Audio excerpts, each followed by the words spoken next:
ஒரு நாள் ஒரு சிறிய எறும்பு மரத்தின் இலை மீது நித்திரை செய்தது. வானம் இருண்டது. மழை பெய்தது. சிறிய எறும்பு மழையில் நனைந்தது. மழை பெய்ததால் சிறிய எறும்பு இலைக்கட்டிலிருந்து இறங்கி தடி போன்ற ஒரு சிறிய பாதையில் சென்றது. காம்பில் நடந்து சென்ற அது பெரிய பாதையை அடைந்தது. இது என்ன இடம்? சிறிய எறும்பு சிந்தித்தது. யாரிடம் கேட்டு தெரிந்து கொள்வது? அவ்வாறு இருக்கும் வேளையில் மரம் கொத்தி ஒன்று சிறிய எறும்பைக் கண்டது. சிறிய எறும்பே, என்ன யாசனை? மரம் கொத்தி கேட்டது. மரம் கொத்தி மாமா, இந்த இடம் மிக அழகான ஒரு பாதை போல இருக்கிறது.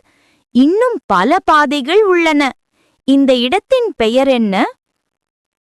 நீங்கள் ஒரு மரக்கிளையின் மேலே இருக்கிறீர்கள். இவை இந்த மரத்தின் கிளைகள். மரக்கிளைகள் மிக பெரிதாக இருக்கின்றன. மரக்கிளைகள் பற்றி தெரிந்து கொண்டேன் என்று எறும்பு சொன்னது. நான் இந்த மரத்தில் மேலும் கீழே போகிறேன். சின்ன எறும்பு இந்த மரம் பற்றி மேலும் தேடிப் பார்க்க எண்ணியது. கீழே செல்லும்போது சின்ன எறும்பு குடும்பத்தினரை சந்தித்தது. அது ஒரு பெரிய மகிழ்ச்சி அளித்தது. அப்போது எறும்புகள் ஒரு பெரிய பொருளை தோளில் சுமந்து வருவதை அது கண்டது. அங்கே பாரமாக இருக்கிறது, பிடியுங்கள் பிடியுங்கள், இராணி எறும்பு சொன்னது. எல்லாரும் சேர்ந்து உதவி கொடுத்தார்கள். தோளில் எதனை சுமந்து செல்கிறார்கள்? சிறிய எறும்பு ராணியிடம் கேட்டது. இது இந்த மரத்தில் காய்த்த ஒரு காய்.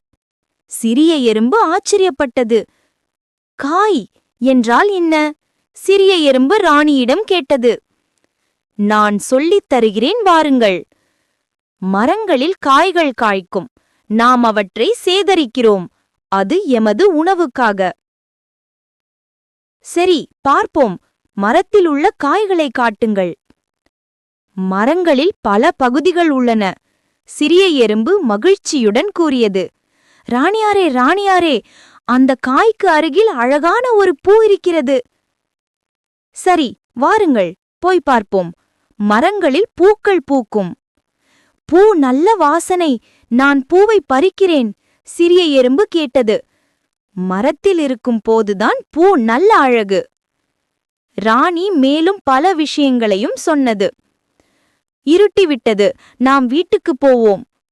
இருவரும் மரத்தடியின் வழியே கீழே சென்றனர். எறும்பு புற்று மரத்துக்கு அருகே நிலத்தினுள் இருந்தது. நிலத்தின் உள்ளேயும் மரக்கிளைகள் போன்ற பாதைகளை சிறிய எறும்பு கண்டது. ராணியாரே, இலைகளும் மரக்கிளைகளும், சின்ன எறும்பு கேட்டது. ராணி சிரித்தபடியே, இல்லை இல்லை, இவை மரத்தின் வேர்கள் என்றது. எங்கள் வீடு மரத்தின் உள்ளே இருப்பதால் மரத்தின் வேர்களை நன்றாக பார்க்க முடிந்தது. ராணி சிறிய எறும்பை நிலத்தின் உள்ளே அழைத்துச் சென்று மரத்தின் வேர்களை காட்டியது. ஆச்சரியப்பட்டது. இன்று சிறிய எறும்பு மரத்தின் பல விஷயங்களை அறிந்து கொண்டது. களைத்திருந்த சிறிய எறும்பு நித்திரையாகி போனது.